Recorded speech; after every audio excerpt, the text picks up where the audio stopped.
మనసు విప్పి మాట్లాడుకోవచ్చు. నీ బొంద విప్పి మాట్లాడుకోవచ్చు. అదేదో ఇక్కడ చెప్పు. నాకు సిగ్గు అత్తయ్యా. ఇదేంటి పిచ్చి పిచ్చిగా వాగుతుంది? ఒక్కసారి రండి అత్తయ్యా, ఒకే ఒక్కసారి. ఇంకెప్పుడు మిమ్మల్ని రమ్మని అడగను. రండి. నీకేం పోయే కాలం వచ్చింది? నన్ను గదిలోకి రమ్మంటున్నావు? మీరు అపార్థం చేసుకోకుండా అత్తయ్యా, ఒక్కసారి వస్తే నేను ఎందుకు రమ్మన్నాను మీకే అర్థమవుతుంది. కర్మ కర్మ. అయ్యో వెళ్ళు, వస్తాను. రండి. వెళ్ళు, వస్తాను. సరే రండి. అయ్యో కర్మ.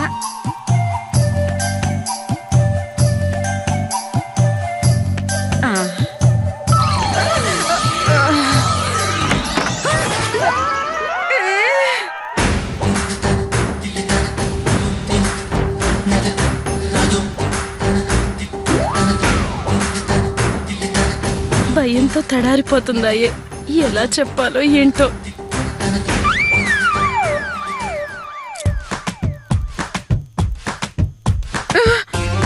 ఈ దొంగ మొహం ఏంటి నా వైపే వస్తుంది? దగ్గరకు వస్తావేంటి? అక్కడే ఉండి చెప్పి చావు.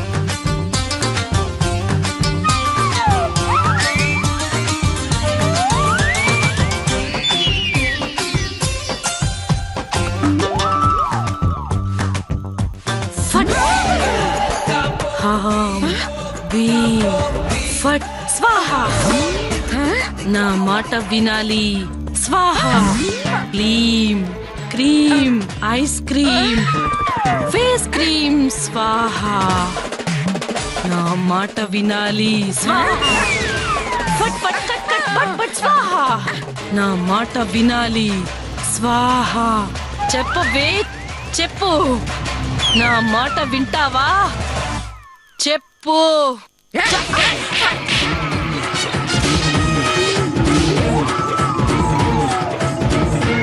నీకిదేం పోయే కాలమే?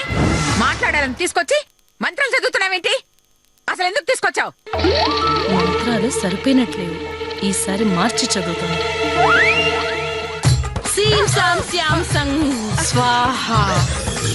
కంఫర్ట్ కంఫర్ట్ జంఫర్ట్ చెంఫర్ట్ స్వాహా. చెప్పవే, చెప్పు.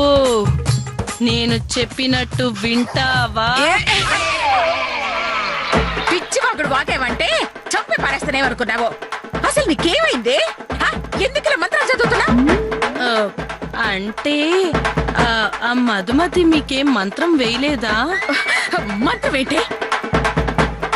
ఏమీ తెలియనట్టు మాట్లాడతారేంటి? మొన్న మీరు మధుమతి రూమ్ లోకి వెళ్లి వచ్చిన దగ్గర నుంచి ఆమె విషయంలో మీరు పాజిటివ్ గా మారిపోయారు. అది ఏం చెప్తే అది చేస్తున్నారు, మాతో కూడా చేయిస్తున్నారు. అందుకే నేను కూడా మంత్రాలు చదివి నన్ను నీ బారిసలో మార్చుకోవడానికి ఇప్పుడు ఈ రూమ్ లోకి తీసుకొచ్చావు, అంతేగా? అవును. అసలే ఆ మధుమతి వచ్చిన దగ్గర నుంచి మనశ్శాంతి లేక బాధపడుతుంటే మళ్ళీ నువ్వొచ్చావా? నీకిలా కదే.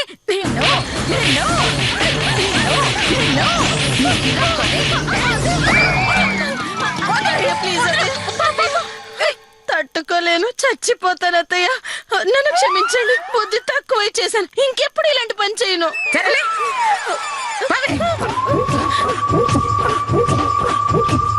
ఈ అనసూయ దగ్గరే పిచ్చి వేషాలా? చంపి పారేస్తా.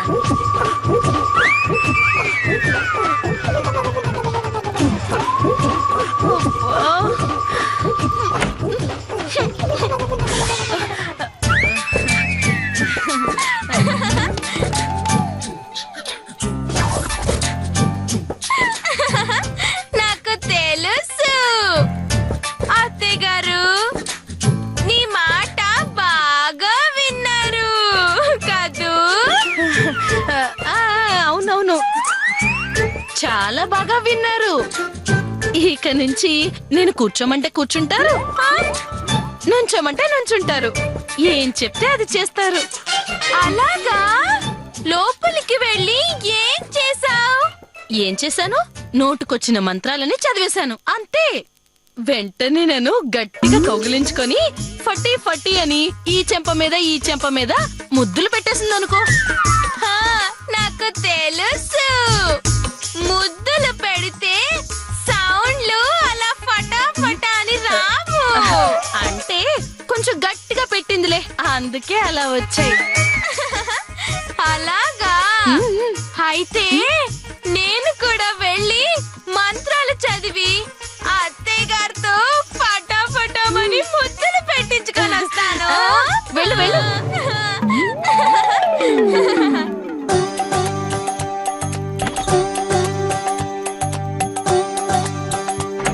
పెట్టించుకొని రావటం కదే, కొట్టించుకొని వస్తావు.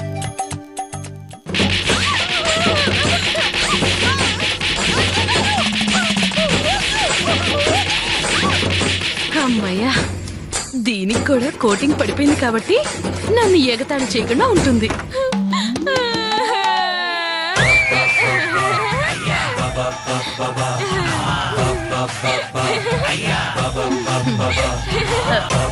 చెంపలు బాగా ఏర్పెక్కినట్టున్నాయి, ముద్దులు బాగా పెట్టినట్టుంది. అవును,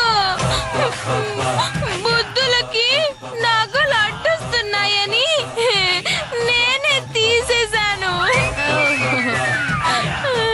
అలాగా? అయితే అత్తయ్య గారితో చెప్పి రోజు పెట్టిస్తాలే ముద్దులు ముద్దులు. అమ్మో, వద్దు.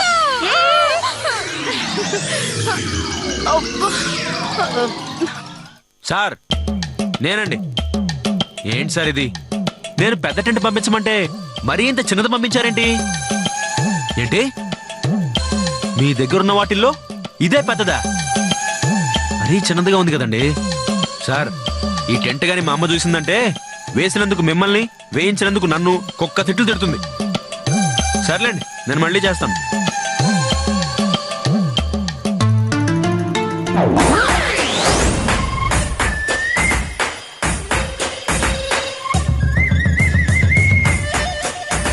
అమ్మో, ఎంత చిన్న టెంట్ వేయించావేంట్రా అంటే అమ్మకి ఏం సమాధానం చెప్పాలి? అడ్డంగా దొరికిపోయానుగా.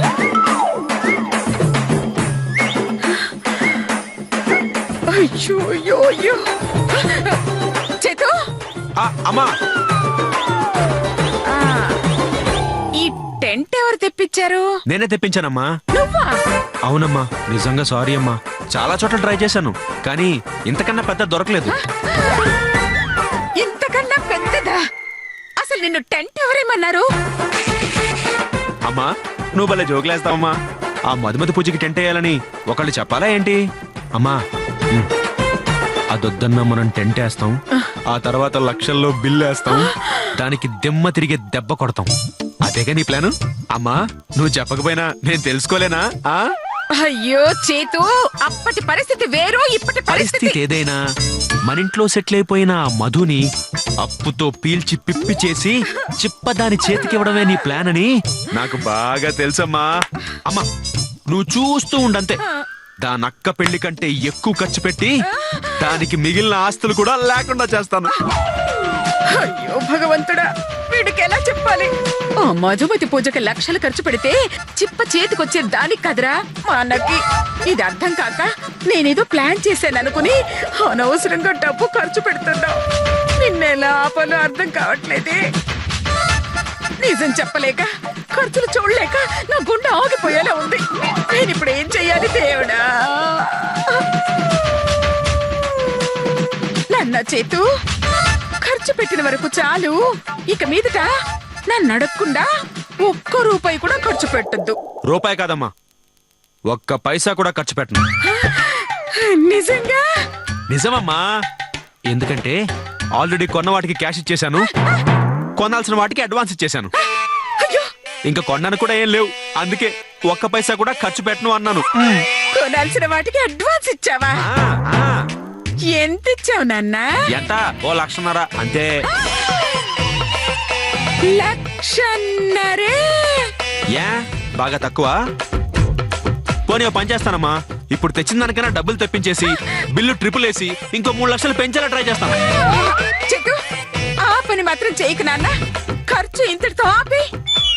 ఏంటమ్మా ఆపేయాలా? అర్థమైందమ్మా, బాగా అర్థమైంది. నేను సరిగ్గా ఖర్చు పెట్టట్లేదని నువ్వు ఫీల్ అవుతున్నావు కదూ, నాకు తెలుసమ్మా. లేదు నో నాన్న. నో నో వద్దమ్మా, నువ్వు ఇంకేం చెప్పకు. నా చేతకానితనం వల్ల, నా అసమర్థత వల్ల నువ్వు ఆశించినంత ఖర్చు పెట్టి నేను సంతోషపెట్టలేకపోయానమ్మా. నీ కొడుకు నేను చెప్పుకోవడానికి కూడా సిగ్గుగా ఉంది. ఆఫ్టర్ ఆల్ 5 లక్షలు కూడా ఖర్చు పెట్టలేకపోతున్నానమ్మా. నా బతుకు బతుకేనా? ఫు, నా బతుకు చెడా. అయ్యో అలాంటిదేమీ లేదు చేతు, నువ్వేం బాధపడకు నాన్న. లేదమ్మా, ఇప్పటిదాకా నేను మ్యాటర్ని సీరియస్ గా తీసుకోలేదు. ఇక నీ కొడుకు రెచ్చిపోయి ఎలా లక్షలు ఖర్చు పెడతాడో చూడు. ఇప్పుడు నీకు మాటిస్తున్నానమ్మా, ఆ మధుమతి పూజ అయిపోయేలోపు నేను 5 లక్షలు బిల్లు చేయకపోతే అసలు నా పేరు చైతన్య కాదు. అమ్మా, నేను మళ్ళీ నిన్ను కలవడం అంటూ జరిగితే భారీ బిల్లుతోనే కలుస్తానమ్మా. అమ్మా, నన్ను ఆశీర్వదించమ్మా. థ్యాంక్స్ అమ్మా, వస్తానమ్మా. చేతు, ఒరే చేతు, చేయి. ఓరి దేవుడు, నా గొప్ప ముచ్చట్టున్నాడు. ఒసే మధుమతి, ఎంత పని చేసావే. అయ్యయ్యో, ఇప్పుడు ఏం చెయ్యాలరా భగవంతుడా.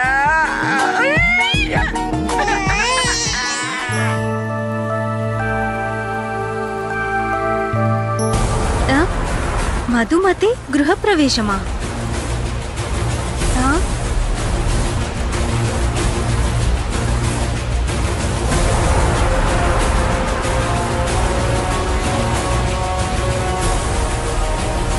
ఎలా ఉన్నావమ్మా? బాగున్నానండి. మధుమతి ఎక్కడండి? అది నాకు తెలుసు, ఆ మధుమతి ఆ పెట్టెలో ఉంది. తాళం తీస్తే బయటికి వస్తుంది. నార్మల్, నువ్వెందుకు వచ్చావు? నీతో మేకప్ వేయించుకోవడానికి పక్కకు తీసుకెళ్లి ఫేషియల్ చేసి ఫేస్ ప్యాక్లు వేసి పంపించు. అలాగే అత్తయ్య. చిన్న అమ్మాయి. మధుమతి కోసం వచ్చావమ్మా? అవునా ఆంటీ? అదిగో అదిగో ఆ గదిలో ఉంది, నువ్వు వెళ్ళమ్మా. Thank you aunty. వెళ్ళు.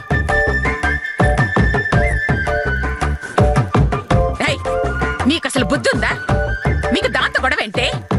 దాని ఫ్రెండ్ వెళ్ళి దాంతో చెప్పిందనుకో, అదొచ్చి మీ బెండు తీసేస్తుంది, దరిద్రం వదిలిపోతుంది. నాకు తెలుసు, ఆ మధుమతి ఎవరి బెండు తీస్తుందో. ఇలాగే వాగితే ఈ పిచ్చి నకలతోనే ఊరేస్తా.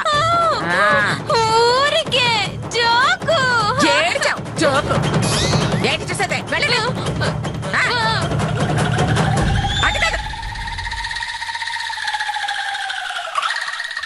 మధు, నీకోసమే చూస్తున్నానే. ఏంటే ఇదంతా? బయట ఆ బోర్డు ఏంటి? నువ్వు ఈ ఇంట్లో గృహప్రవేశం చేయడం ఏంటి? ఊళ్ళో వాళ్ళందరినీ పిలిచి భోజనాలు పెట్టడం ఏంటి? నాకు అసలు ఏం అర్థం కావట్లేదు. అర్థమవలసిన సమయానికి అన్నీ అవే అర్థమవుతాయి లేవే. ముందు గృహప్రవేశానికి ఈ కాలనీ వాళ్ళందరినీ బొట్టు పెట్టి పిలవాలి. వెళ్దాం పదా. ఒక్క మాట చెప్పవే, నువ్వు ఇక్కడికి వచ్చింది వీళ్ళ మీద పగ తీర్చుకొని వెళ్ళిపోవటానికా? పర్మనెంట్ గా ఈ ఇల్లు లాక్కోడానికా? అసలు ఇదంతా ఎందుకు చేస్తున్నావు? భారతంలో కౌరవులు పాండవుల్ని మోసంతో ఓడించి కట్టుబట్టలతో రాజ్యం నుంచి వెళ్ళగొట్టారు. పాపం పాండవులు వీరులైనప్పటికీ ధర్మానికి తల వంచి అడవుల్లో నివసించారు గాని అధర్మాన్ని ఎదిరించడానికి ప్రయత్నించలేదు. కానీ ఈ మధుమతి అన్యాయం జరిగిందని అస్త్ర సన్యాసం చేసే అర్జున టైప్ కాదు, అధర్మాన్ని ఎదిరించే కృష్ణుడు టైపు. అన్యాయం చేయడం ఎంత పాపమో ఆ అన్యాయాన్ని చూస్తూ కూడా సహించడం అంతే పాపమని కృష్ణ పరమాత్మే స్వయంగా గీతలో చెప్పారు. అందుకే ఈ మధుమతి పాపం చేయదు, అంతకంటే ముందు పాపం జరగనివ్వదు. అదే మా నాన్నగారి నుంచి నేను నేర్చుకున్నది. వెళ్దాం పదా.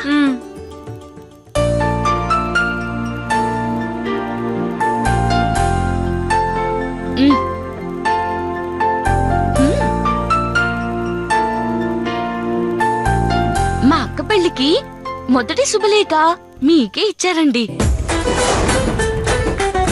అందుకే ఎన్ని ఆటంకాలు అడ్డొచ్చినా ఆగిపోకుండా దాని పెళ్లి జరిగిపోయింది. అదే విధంగా నా ఇంటి గృహప్రవేశానికి కూడా మొదటి పిలుపు మీకే చెప్తున్నానండి. ఎలాంటి ఆటంకం లేకుండా గృహప్రవేశం జరిగిపోవాలని కోరుకోండి.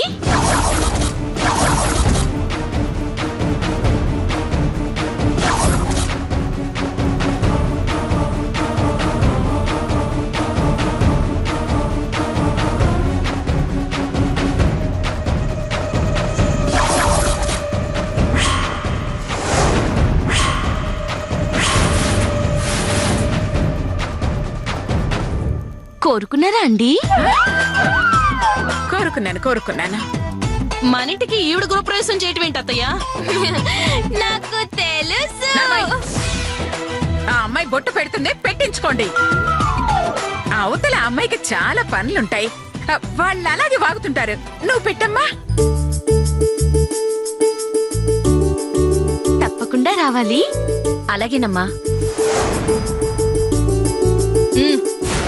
నేను రాను.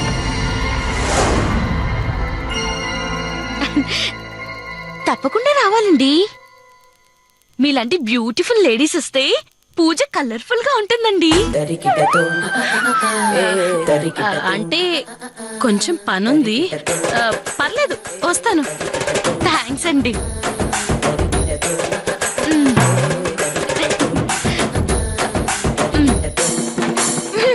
నాకు తెలుసు, మా అందరినీ పిచ్చి వాళ్ళని చేయడానికి పిలుస్తున్నావని. అందుకే నేను రాను. అశోరామా, మీ నగలు చూసి నలుగురు కుళ్ళుకోవాలంటే మీరు తప్పకుండా రావాల్సి.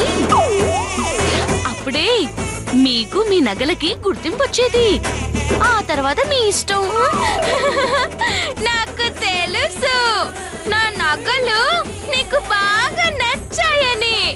అందుకే నేను కూడా వస్తాను. దానికెందుకమ్మా? ఏ పని మనిషిని పిలవకూడదా అండి? పని మనుషులు గృహప్రవేశానికి రాకూడదా అండి? రావచ్చు. నువ్వు వెళ్ళమ్మా, వెళ్ళు. ఎవరు భయపెట్టినా ఆగొద్దండి, వచ్చేయండి. వాళ్ళ సంగతి నేను చూసుకుంటానండి.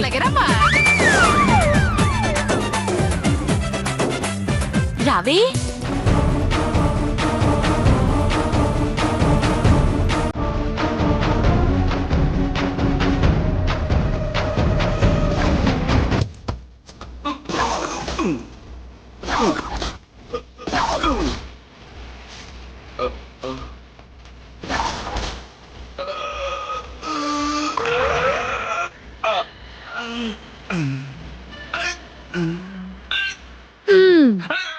ఈ మోకాలికి ఆ మోకాల మధ్యన పొట్ట తగ్గితే గాని ఆ కాలు మీకు అందాలండి.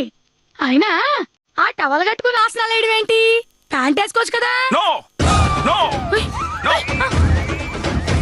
మీ అమ్మ నాకు ప్యాంటు కొనిచ్చే వరకు ఈ టవల్ తప్ప వేరే డ్రెస్ మన షష్టిపూర్తికి ప్యాంట్ కొనిచ్చిందిగా. ఫంక్షన్ అయిపోగానే మళ్ళీ తీసుకుందిగా.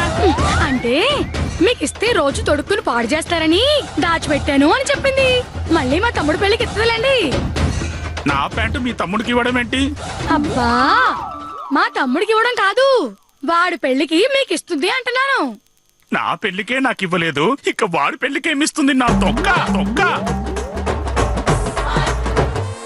అవును, ఇంతకు మీ తమ్ముడు పెళ్లి సంబంధం ఏమైంది? కౌసల్య గారు, ఏమండి? కౌసల్య గారు, ఎవరో వచ్చారు, వెళ్ళి చూడండి. చిచి, మీ తమ్ముడు చేసుకోపోయేదాన్ని నేను చూడమేంటి? నీ బొంద కర్మ, నేను చూడమంది బయట పిలుస్తున్న వాళ్ళు ఎవరా అని. అయినా మీరు వద్దులండి, నేను వెళ్ళి చూసుకుంటాను. ఎవరు? బయట పిలిస్తే నువ్వెళ్ళి చూస్తావా?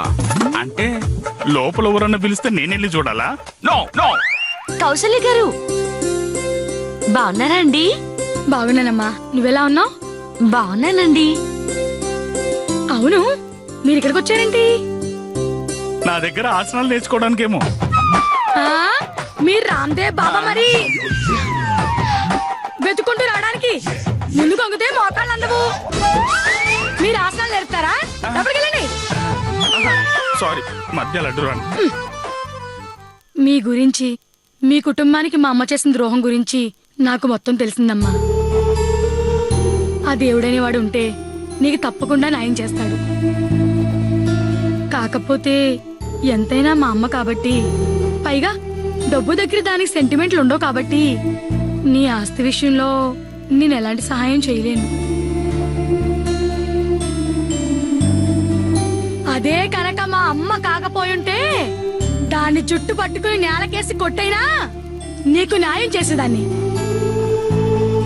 ఏమనుకోకమ్మా. నాకు సహాయం చేయాలన్న మీ మంచి మనసుకి థ్యాంక్స్ అండి. కాకపోతే మీరు అనుకున్నట్టు నేను మీ సహాయం కోసం రాలేదండి. మరి నా సాయం కోసం వచ్చారా? మీరు కాస్త మూసుకుంటారా? ఏంటిది ఏంటిది? నోరు.